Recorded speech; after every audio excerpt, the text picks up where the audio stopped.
Адам өмірі ертегісі. Дүние түгел жаралып болғаннан кейін жер бетін алғаш мекендеушілерге өмір сүру мерзімі үлестіріле бастапты.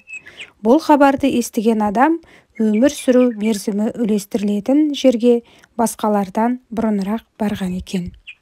Өмір сүру үлесін үлестірушілер: «Адам», депті, мән жайды түсіндіріп, жер бетін мекендеушілердің ішінде сенің сипатың бөлекше, бәрінен артықсың.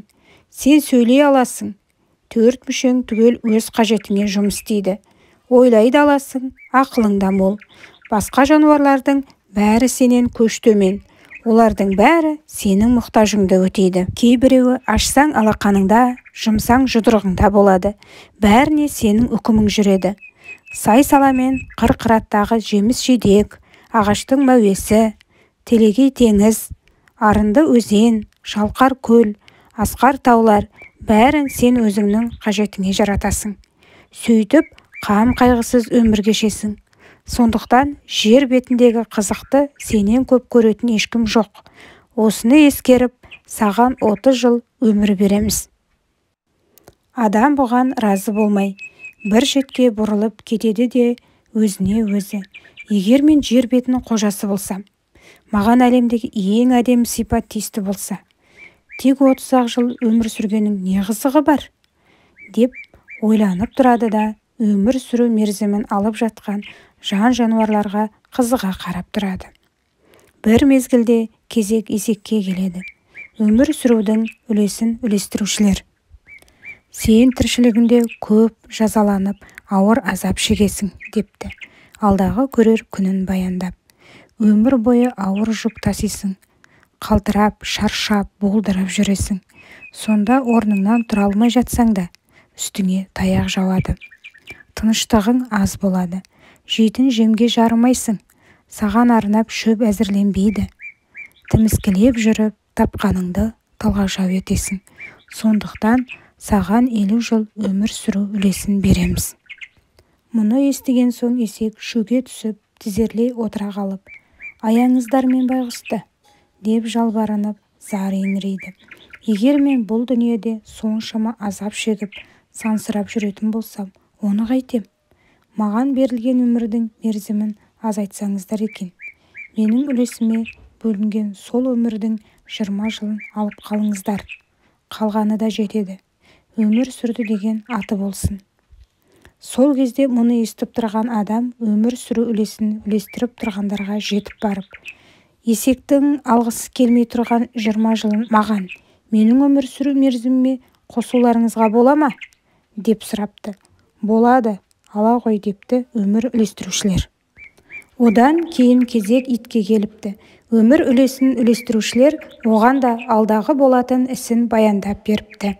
«Сенің негізгі жұмысың үй күзету, мал өліктерді қарауылдау. Бөтен біреу көрінсе, үріп жан-жағыңа хабар таратасың. Өзің жазда үйдің көлеңкесінде, қыста шөп ығында жатасың. Қалған-құтқан ас ішіп, сүйек кеміресің. Сенің өмір сүру мерзімің 40 жыл болсын». Мұны естіген ит жерге бас ұрып, зарлана арыз айтыпты: «Егер мен бұл дүниеде соншама қорлық көріп, үй баранды, мал-мүлікті күзетіп, сүйек-саяқ кеміріп, күнелтетін болсам, маған ондай өмірдің қызығы жоқ. Менің жасымнан 20 жылды алып қалыңыздар». Сол уақытта адам қайтадан жүгіріп келіп: «Иттің алмай қойған 20 жылын менің жасыма қосыңыздар», деп өтініпті. Бұл тілегі де орындалыпты. Ең соңында кезек маймылға келіпті. Оның да болашақ өміріне шолу жасалыпты. «Сенің сыртқы кейпің адамға ұқсайды. Бірақ өмір бойы балаға ұқсап ақымақ, ұшқалақ, шалағай боласың. Балалардың ермегіне айналасың. Үлкен кісілерде ойыншық қылып тәлке кетеді. Сондықтан саған 60 жыл өмір сүру үлесін береміз», депті өмір үлестірушілер маймылға. Мұны естігенде маймыл отыра қалып еңіреп қоя беріпті: «Егер сыртқы кейпім адамға ұқсағанымен, өзім өмір бойы ақымақ болып өтсем, балалардың ермегіне, үлкендердің ойыншығына айналсам, оның не қадірі бар? Қорлықпен өтем ғой. Менің өмір сүру үлесімді 30 жылға қысқартсаңыздар тәуір болар еді. Маймылдың зарын естіп тұрған адам тағы да жетіп келеді.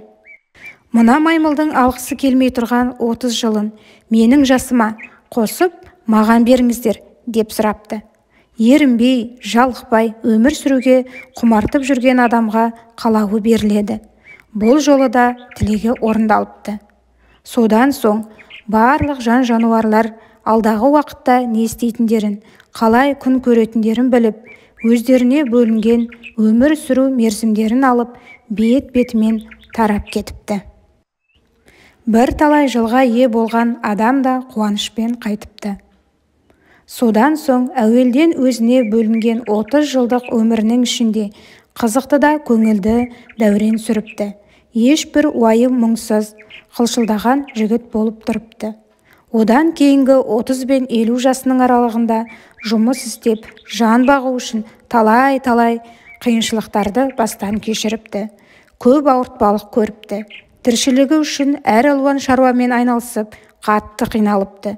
Сөйтсе, бұл қиналған мерзімі есектен алған 20 жылы екен.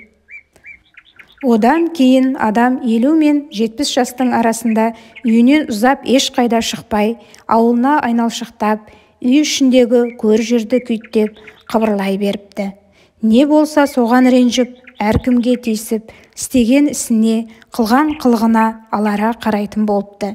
Шекесі тырысып, кім болса соған айқайлап, жанжалдасудан тайынбапты. Күнделікті кіржіңі көбейіпті. Сөйтсе, бұл мерзім адамның иттен алған жасы екен. 70-тен асқан соң адам жеңілтек мінез тауыпты. Бала тәрізді ойынпаз болып кетіпті. Бұл уақытта белі бүкірейіп, кішкене балалармен ойнап, солардың ырқына көніпті. Бала қылықтарын ермек етіп, балаша сөйлеп жүріпті. Оның қылығына басқалар күлетін болыпты. Кейбір үлкен кісілер күлу үшін сөйлетеді екен. Осылайша адам өзінен кішілердің әзіліне айналыпты. Сөйтсе, бұл адамның маймылдан алған жас екен. Осылайша адам тек өз үлесіне тиген өмір сүру мерзімінде ғана айбатты, айбарлы болыпты. Ал қалған жасында үлестерін сұрап алған жануарлардың мінез қылықтары байқалып қалады екен.